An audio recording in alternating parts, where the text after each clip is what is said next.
That roof. Someone wrote, help. Puerto Rico is on the brink of a humanitarian crisis. Meanwhile, people lining up for hours just to get fresh water and, in this case, gasoline to keep their lights on with their generators.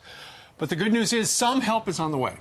That's exactly right. Fox News correspondent at large, Geraldo Rivera, joins us now with the latest. Geraldo, how is everyone doing down there, and how's your family?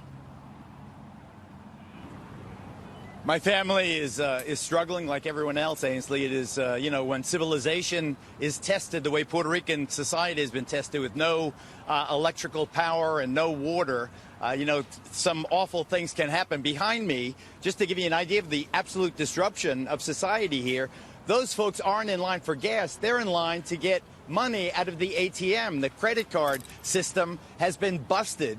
People cannot access their credit cards. They can only get to very selective ATMs to get their money. So aside from the lack of water and the lack of gasoline, there's also the lack of money, of cash to pay for it.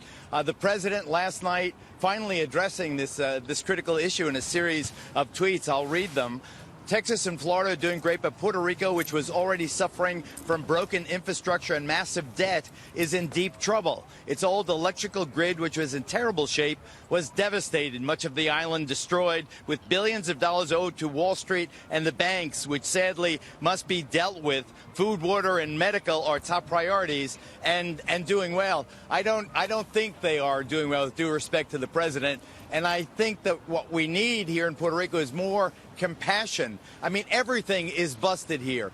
This gas station can't pump gas. That's a high-rise. Puerto Rico famous for these condos near the ocean that has no elevator. There's no water. If you want to flush the toilet on the top floor, you got to walk up 20 stories to get a gallon of water in your commode to flush it. And the electrical grid, which they are saying needs to be repaired, it doesn't need to be repaired. It needs to be totally replaced. It is savaged. The business behind us on the other side of the highway here, absolutely destroyed. I don't know when and how they can get that up and functioning again. But the main thing is water.